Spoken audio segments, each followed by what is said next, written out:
Have you ever noticed how silence makes people uncomfortable? How the absence of noise feels heavier than chaos? We live in a world addicted to sound, notifications, chatter, applause, because silence demands something we fear, facing ourselves. Lesson 1. The Silent Forge.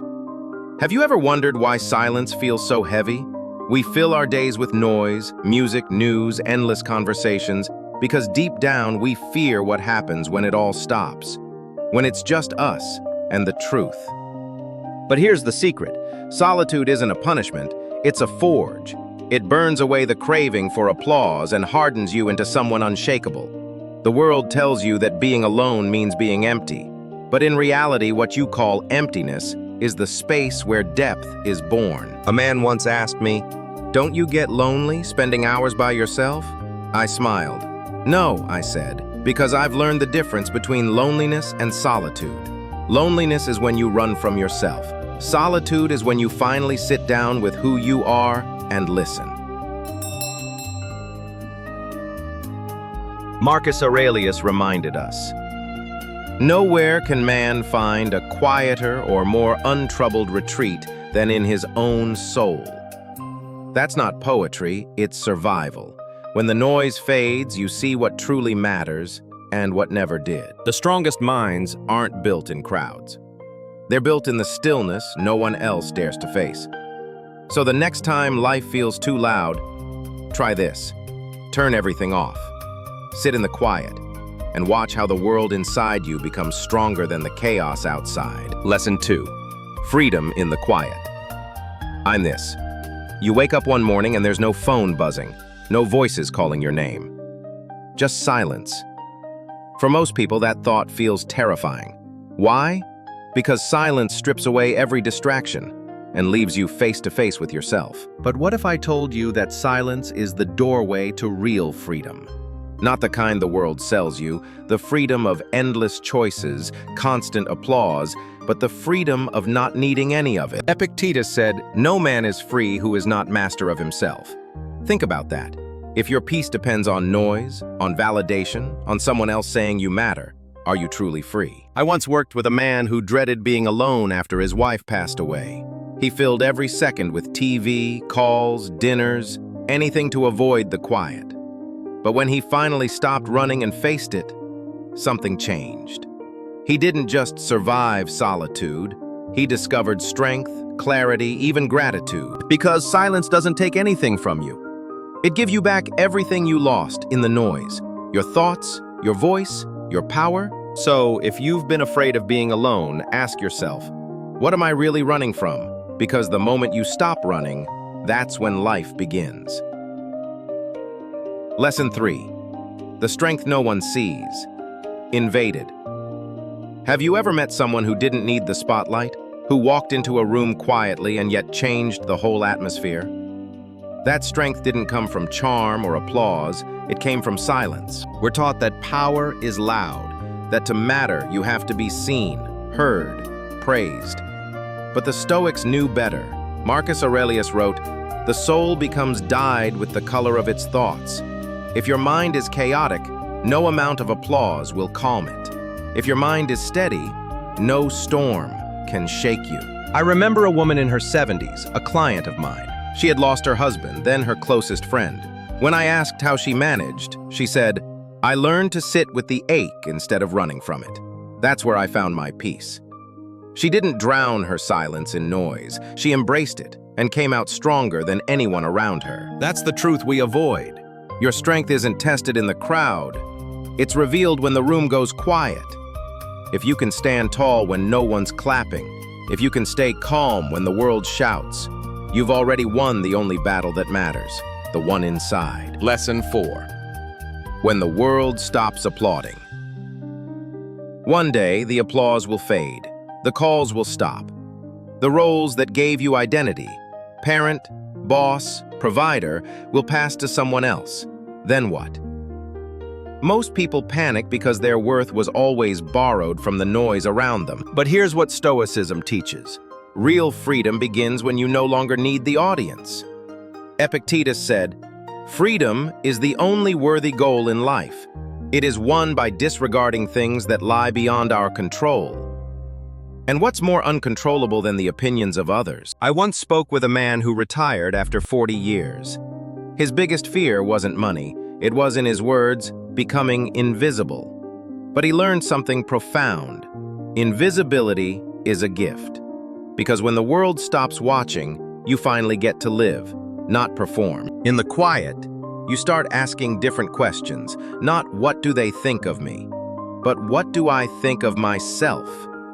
And that's where life begins. Lesson 5. The revolution of stillness threatens. Every great change in a human soul begins in silence.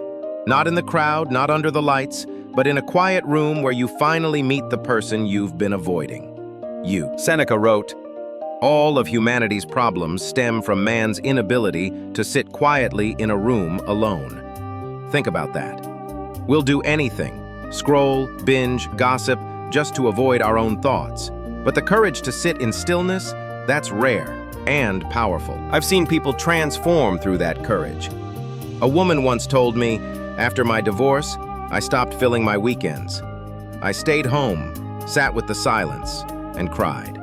But then the tears turned to clarity. I saw patterns, choices, truths I'd ignored for years. That silence saved me. So here's my question. When was the last time you were truly still? No phone, no noise, just you, breathing, listening. Because in that stillness is where you'll find strength, freedom, and maybe the life you were meant to live. Lesson 6. Alone but unbroken. Sanitized. People fear being alone. They call it emptiness, failure, even a curse. But let me tell you something. Solitude is not the enemy. It's the ultimate test and the ultimate teacher. The world tells you that worth comes from applause, from being seen, from mattering to someone else. But what happens when the noise fades? What happens when no one is clapping, no one is watching? That's when you discover the truth. If your strength depends on the crowd, you never really had strength at all. I once spoke with a man in his late 60s. He had built his life on recognition, awards, meetings, constant praise. When retirement came, he told me, I felt invisible, like I didn't exist anymore. But then he learned to sit with the silence, to walk without headphones, to wake up without rushing to fill the day with noise. And do you know what happened? He didn't disappear, he reappeared. For the first time, he met himself. Marcus Aurelius wrote, "Nowhere can man find a quieter or more untroubled retreat than in his own soul." When you stop running from the quiet, you stop running from life. Solitude doesn't break you. It shapes you into something unshakable. Lesson 7. The gift of being unseen. We live in a culture obsessed with visibility. Likes, comments, applause, they've become the currency of self-worth. But let me ask you this. If no one could see what you're doing, would you still do it? Would you still live with the same integrity, the same care? Here's the hard truth. The applause was never yours. It belonged to the crowd, and the crowd is fickle. Today they cheer. Tomorrow, they vanish. If your peace depends on their clapping, you'll never know freedom. Epictetus said, "No man is free who is not master of himself." And mastery begins where dependence ends. The day you no longer need the world to validate you, you win a freedom no one can take. I've seen this transformation in countless lives. A client once told me, after I stopped chasing approval, my life got quieter and so much richer. The quiet isn't empty. It's full of clarity, full of power, full of you. So if life ever makes you invisible, take it as a gift. Because when no one is watching, you finally get to live honestly. And that, my friend, is real power. Lesson 8. When silence speaks. Mind, not all silence is empty. Some silences are full of answers you can't hear until the noise stops. I want you to imagine this. You turn off the TV, put down the phone, and sit in a quiet room. At first, it feels uncomfortable, maybe even unbearable. Thoughts rush in, regrets, fears, questions you've buried for years. This is why people run from silence. They're afraid of what it will say. But here's the paradox. The very silence you fear holds the truth you need. Because when the world goes quiet, you finally hear the only voice that matters. Your own. Marcus Aurelius wrote, "People seek retreats for themselves, in the country, by the sea, in the hills, and you too are wont to desire such things.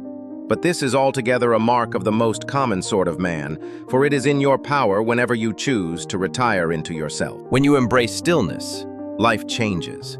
Decisions become clearer, priorities rearrange. Strength emerges, not the loud, brittle kind, but a deep, calm strength that nothing can shake. So the next time silence knocks, don't run. Sit with it. Let it speak. You might just discover who you really are. Lesson 9. The fire of isolation. People think solitude makes you weak, that it means you've lost something. But here's the truth. Solitude is fire. It burns away illusions, vanity, and the desperate need for validation. And what remains? Think of it like forging a sword. Steel isn't made in comfort, it's made in the heat, under pressure, in silence. The same is true for the soul. The quiet moments you fear are the furnace shaping you into someone unbreakable. A man once told me, after his wife passed away, he thought the silence would kill him. But over time, he said, that silence became my teacher. It taught me patience. It taught me strength. It taught me who I was without anyone else to tell me. Epictetus warned us. Freedom is the only worthy goal in life. It is won by disregarding things that lie beyond our control. And nothing is beyond our control like the opinions and applause of others. When you no longer depend on them, you gain something priceless, yourself. So don't fear the fire of isolation. Step into it. Let it burn away what doesn't matter. Because on the other side, you won't be weaker. You'll be indestructible. Lesson 10. The truth behind emptiness. When life grows quiet, most people panic. They call it emptiness. They think, something is wrong. I need more noise, more people, more distraction. But the Stoics knew this. What we call emptiness is often the beginning of clarity. Marcus Aurelius wrote, "Look well into yourself. There is a source of strength which will always spring up if you will always look there. You can't find that strength in the chaos of the crowd. You find it in the quiet, in the so-called emptiness." I remember a friend who retired early. He told me, "At first I felt useless, like my life had lost its meaning. But then he started writing in a journal, walking in the mornings without music, sitting by the lake. He said, what I thought was empty turned out to be full of peace, full of life I'd never noticed before." The truth is, the emptiness you fear isn't empty at all. It's space. Space for growth, for healing, for rediscovering who you really are. Don't rush to fill it with noise. Let it breathe. Let it change you. Lesson 11. The quiet revolution. Rewritten, every revolution begins in silence, not with shouting crowds, but with one person who decides to think differently. Your own life works the same way. Change doesn't begin when the world claps for you. It begins when you sit in a quiet room and ask yourself the hard questions. What am I living for? What truly matters? Seneca said. Nothing, to my way of thinking, is a better proof of a well-ordered mind than a man's ability to stop just where he is and pass some time in his own company. Most people can't do that. They can't face themselves without distraction, but you can. Because silence isn't weakness, it's a weapon. It cuts through illusions, forces honesty, and clears the fog. And the person who can master silence, that's a person no storm can move. So, what about you? When was the last time you put down the phone, turned off the noise, and just listened? Not to the world, to yourself. Because the loudest truths often whisper, and only those who are still can hear them. Lesson 12. When you stop running. Most people aren't tired because life is hard. They're tired because they've been running from silence, from themselves, from the truth. They fill every gap with noise, every pause with distraction. Why? Because they're afraid of what they'll hear when it all stops. But here's the paradox. The thing you're running from is the thing that will set you free. When you finally stop, when you sit still and let the silence in, something shifts. The questions you've buried rise to the surface. The fears that controlled you start to lose their grip. Epictetus once said, "No man is free who is not master of himself." And how can you master yourself if you never spend time with yourself? I worked with a man who always had the TV on, even when he wasn't watching. He told me, "I just can't stand the quiet." I asked him to try 10 minutes of silence a day. 3 months later, he said, "I don't need the noise anymore. I feel lighter." That's the power of stillness. Stop running. The world will still be there when you return, but you'll come back stronger. Lesson 13. The weight of noise. Nick has a way of if things are loud, busy, moving fast, we must be okay. But that's an illusion. Noise doesn't mean life. It means escape. Seneca wrote, We suffer more in imagination than in reality, and noise is often our way of hiding from that imagination, from the thoughts we fear. But here's what the wise know. You can't heal in chaos. You can't think in a storm. To find peace, you need silence. I met a woman who lived alone after her children moved away. At first, she hated it. She said the silence felt like a monster in the room.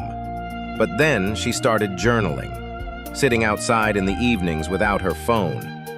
And one day, she told me, the monster became a friend. The silence started teaching me things I never saw when life was loud. The weight you feel in silence isn't emptiness. It's truth pressing in. And the moment you stop resisting it, you start to grow. Lesson 14. The freedom of needing nothing. True freedom isn't doing whatever you want. It's needing nothing from anyone. Not their praise, not their approval, not even their understanding. The Stoics taught this relentlessly. Marcus Aurelius said, "If you are distressed by anything external, the pain is not due to the thing itself, but to your estimate of it." Most of our suffering comes from trying to control what we never could. Other people, their opinions, their applause. But when you embrace solitude, something changes. You realize, I don't need the world to validate me.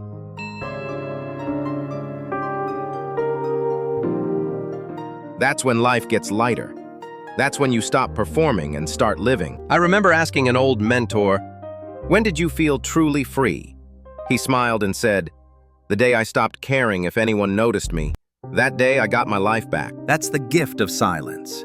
It teaches you that happiness doesn't come from noise, it comes from needing less. And that, my friend, is real freedom. Lesson 15. Unshakable in the storm. The world isn't getting quieter. It's getting louder. More voices, more opinions, more pressure to join the noise. And yet the strongest people I know, they've mastered the art of stillness. Not because life is easy for them, but because they've learned this truth.